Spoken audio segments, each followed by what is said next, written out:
Guten Morgen, Kid Chimeran. Today's gonna be a little bit something of a different upload. Probably because I actually uploaded today. As you can see with the messy hair, it's a little bit early in the morning, so pardon me for any sort of inconsistency. It's a little bit more different than what I typically upload or stream, and that is gonna be topical YouTube news. To keep things short, last night, Overlord Google sent us an email to any creator underneath 1,000 subs saying that you have been kicked out of the partnership program.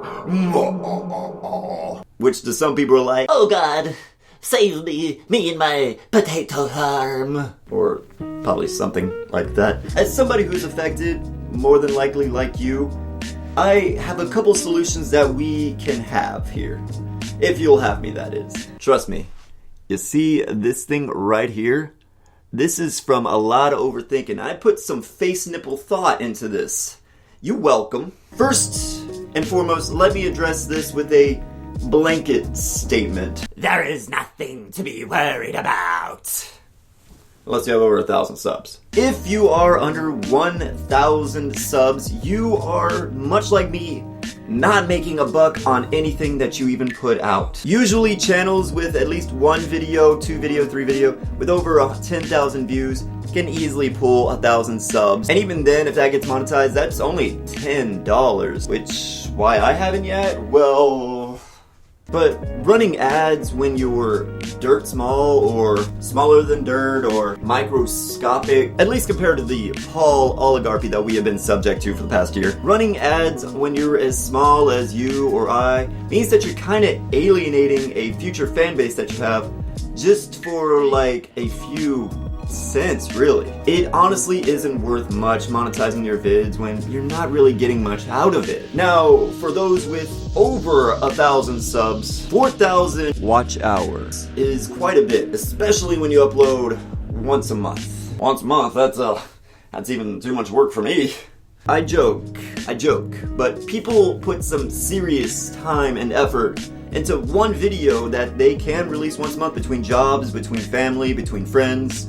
You know it, it's a lot of work. No joke, I can relate with this on a spiritual level. I had a channel before where I would upload a typical video took 150 hours to create. That was even before the first animation hit. So I know, I feel you. To give an idea of how much work goes into this, let's say you are an animator and you want to put out a 2-minute video, or that's basically 3 months of work if you got some serious sketching and framing and everything. Sketching 3,600 frames, inking 3,600 frames, coloring 3,600 frames, shading, you get the idea. Backgrounds, voice work, syncing, all of this work goes into it. Say we get this 3-month project done in 1 month, discounting the ridiculously high doctor bills that will be incurred through lack of sleep and other stress-related stuff. To reach the 4,000 required watch hour, you gotta use some of that sweet math I went to college and got a degree for. You would have to net about 8,000 views at worst. Why 8K? Let's put retention at 25% for a bleak outlook here. Basically, 30 seconds of a 2-minute video is 25%, so we got 30 seconds. We found X, 30 seconds. Of course, mind you, there are nearly infinite liberties with retention rates, with watch time, any of the variables that go into this. 8,000 views is still kind of hard to get if you're really small and you're just barely getting things moving and shaking.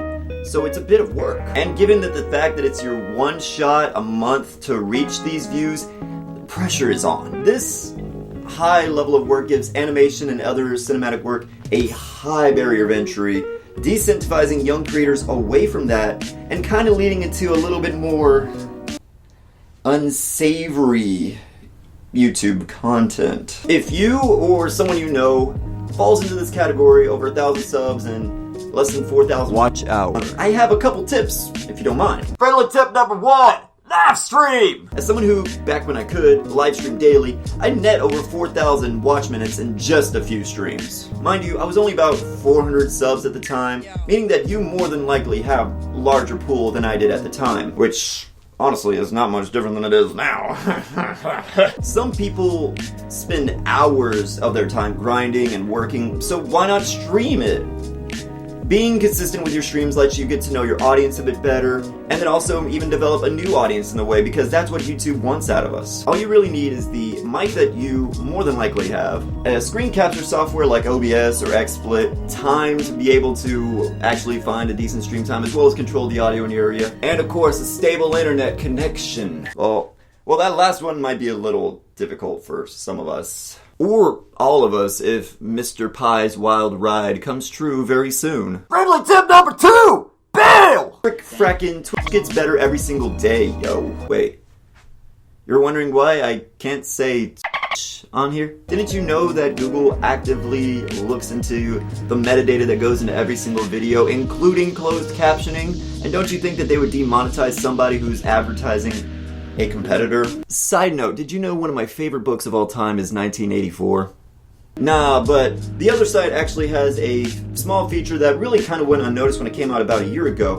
That was video uploading. It has full monetization and a forum that is actively looked at by community leaders as well as engineers time to time looking for suggestions. It works, frankly, very similar to this site and can be used in a similar way. Why not go for it? Twitch has been uploading more and more features every single month that just continue to just blow my mind. Such as the fact that you can use unused gift cards to trade in for bits, aka money, aka dollar bills, aka anime body pillows. Well, that's pretty much all that I spend my money on. This honestly is a little bit more of a risky idea, asking people to actually use the video platform that we have been given. You know, it's hard to make a trend like that happen. But it really doesn't hurt to upload there alongside your YouTube uploads and your social media uploads as well. And who knows? It could work. Is that all the assurance that you have? Something that might work? Man, I don't know. Maybe that's why I don't upload no more. But that'll do for all the suggestions that I have. That's it? That's all you have? Well, yeah, I did say I had a couple. Hey, but that's all I could think at in 3 in the morning. Really, I just want to add a few ideas to the discussion, and as well as gauge to see what we're thinking within the community, or maybe if you have a comment, an idea, comment down below. That's how you YouTube. I don't know what YouTube's doing nowadays. It gets weirder and weirder. If you have any suggestions or have been affected by this whole affair, please leave a comment down below. We can get a good discussion going. I've got some good stuff hopefully coming out by the next week, so I hope to see you there, both either here or on the competitor's site. It's going both ways, baby. Bye.